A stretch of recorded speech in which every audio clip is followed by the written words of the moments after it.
শ্রী কৃষ্ণ চৈতন্য প্রভু নিত্যানন্দ শ্রী অদ্বৈত গদাধর শিবাসাদি গৌরভক্তবৃন্দ। হরে কৃষ্ণ কৃষ্ণ কৃষ্ণ হরে হরে, হরে রাম রাম রাম হরে হরে। সর্বগুরু গোপাল সর্বভক্তি স্বামী শ্রীনাথ গোবিন্দ গোস্বামী শ্রী গুরু মহারাজ অভয় বলতে আত্মজনে প্রার্থনা করি।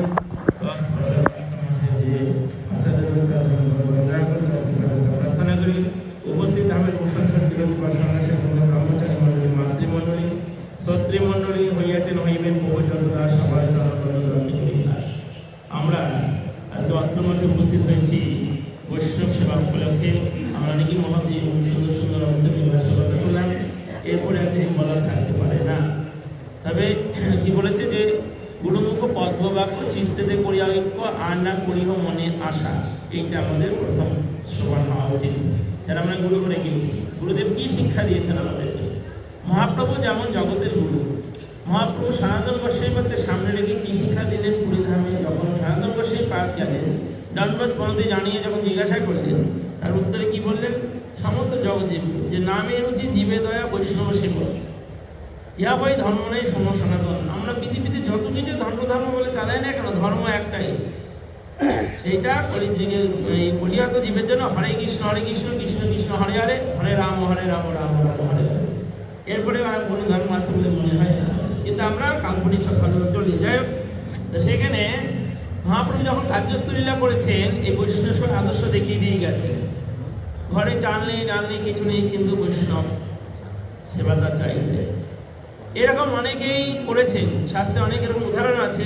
একটা ভক্ত এরকম তার গুরুপাদ পদ্ম যখন ইয়ে করলে, সে কিন্তু আকাশ মূর্খ ছিল, বিদ্যাদিটা কিছু ছিল না। সে ওই গুরুগণের লোক যেমন করতে হয় ওরকম করেছে, কিন্তু ওই যে গুরুদেব বলে দিয়েছে যে বাবা তুমি তো লেখাপড়া জানো না, তোমার এসব কিছু করতে হবে না, তুমি গুরু বৈষ্ণবের সেবা করবে।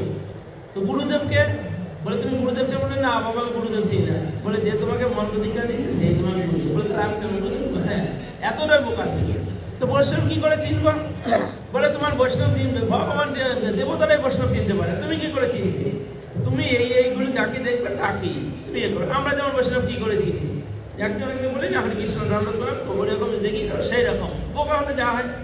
তার ওই যে দৃঢ়তা ছিল, ওই যে গুরুমুখ পদ্মবাক্য চিন্তাতে করিয়া আন্না করিয়া মনে আসে, তার মনে দ্বিতীয় কোনো আশা ছিল। সে সারাদিন ওই করতো বৈষ্ণব সেবা হলো না, বৈষ্ণব সেবা হলো, তার বৈষ্ণব সেবা করতে করতে তার পবনটা শূন্য হয়ে গেল।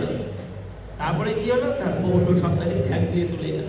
কিন্তু ত্যাগ করলে কি হবে? একজনের ত্যাগ করলে গৌর হরি তাকে ধরলো, একদম আপন করে নিল। কিন্তু যেদিন সে বৈষ্ণবটা কোনো কারণে দিতে পারতো না, তাই কান্নাকাটি হতো, অর্থ নেই।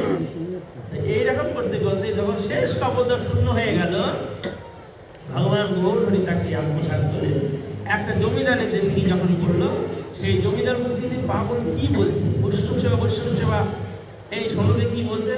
বলছে বাবু কত পাগল মনে হচ্ছে। না না, মনে হচ্ছে ওর কোনো দুর্বিসন্ধি আছে, তুমি নিয়ে আসো আমার কাছে। জমিদারের কাছে জমিদার নানা কথা বলছে, এটা সেটা অনেকে গিয়েছে। ও যে আমার সঙ্গে কিচ্ছু দরকার নেই, আমার শুধু বৈষ্ণব সেবা। বৈষ্ণব তো এখন কেউ চেনে না, নায়ক কি বলছে? বলে বললাম ও পাগল। তো ওকে এখন মোহরে ধরে দিয়েছে, এইটা নীতি বিদায় হয়ে গেছে। বলে আমি এসব নেবো না, মোহটা এসব আমি বুঝি না, এসব চিনি না, আমি বৈষ্ণব সেবা এরকম। তো ওই দেশে খুঁজে পাচ্ছে না। তখন একজন আর সেরকম সামান্য কিছু ছিল, তাকে বলছে এই বৈষ্ণব একে সেবা দেবো। তখন জমিদার বলছেন না, ও মোহরকে যখন ত্যাগ করতে পারে তার মধ্যে আরো অনেক কিছু জিনিসের ভিতরে আছে, আমি সেই জিনিস চাই। এখন জমিদার তো না নিয়ে অনেক প্রলোভন দেখাচ্ছে, তার শুধু একই বক্তব্য, আমার বৈষ্ণব সমান বৈষ্ণব, আমার কিছু চাই না। তখন ঠিক আছে, তোর বৈষ্ণব করতে হবে, তাহলে আমি তোকে এখানে একটা এরকম বানিয়ে দিচ্ছি মন্দির, সেই মন্দির করে তুই তোর বৈষ্ণব সেবা দিয়ে থাক। এইরকম যদি আমরা যদি বৈষ্ণব আদর্শ করতে পারি, তাহলে আমাদের জীবন ধরবে। ওই জন্যই বলে সারিয়া বৈষ্ণব সেবা নিস্তার পেয়ে দেখিবা। আমরা যদি গুরু বৈষ্ণব সেবা এরকম নিষ্কপট ভাবে করতে পারি, তাহলে আমাদের মঙ্গল, ইহাবে আর মঙ্গলের কোনো রাস্তা নেই। বাঞ্ছা কল্পতরু পাশে লোক হয় বাজার অতি দান